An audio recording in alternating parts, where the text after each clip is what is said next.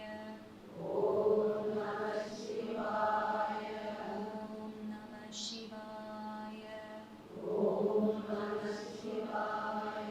ഓം നമഃ ശിവായ. ഓം നമഃ ശിവായ. ഇനി നാമം ഞാൻ ചൊല്ലുമ്പോൾ മനസ്സിൽ ഏറ്റു ചൊല്ലുക. ഓം നമഃ ശിവായ. മനസ്സിൽ ഏറ്റു ചൊല്ലുക. ഓം നമഃ ശിവായ.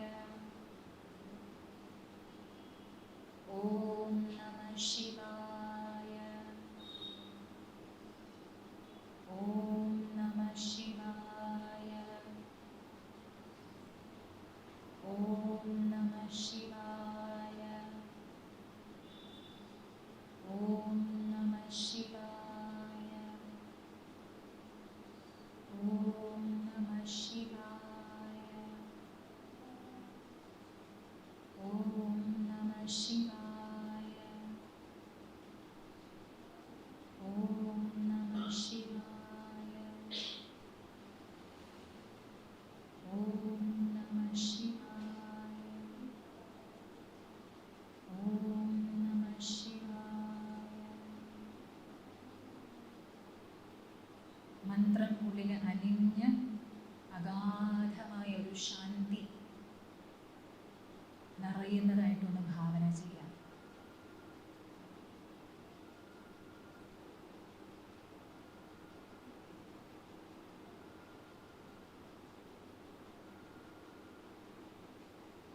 എന്തോ ഒരു അലൗകികമായിട്ടുള്ളൊരു ആനന്ദം ഉള്ളിൽ നിറയുന്നതായിട്ടും ശരീരവും മനസ്സും ആ ആനന്ദം കൊണ്ട് ഇങ്ങനെ നർത്തനം ചെയ്യുന്നതായിട്ടൊന്ന് മനസ്സിൽ കാണാം.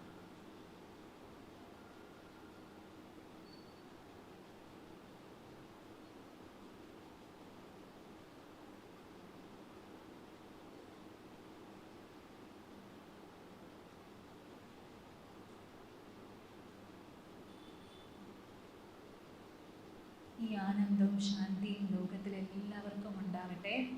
ലോകാഹ സമസ്താഹ സുഖിനോ ഭവന്തു എന്ന വൈദിക മന്ത്രം നമുക്ക് 4 പ്രാവശ്യം ഒരുമിച്ച് ചൊല്ലാം.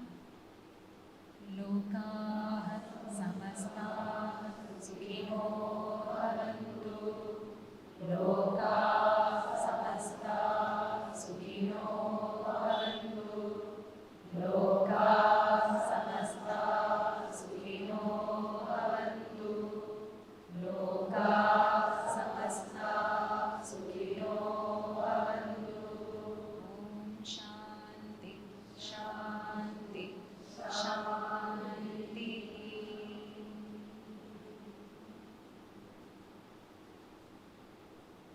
വളരെ മെല്ലെ കണ്ണുകൾ തുറക്കാം.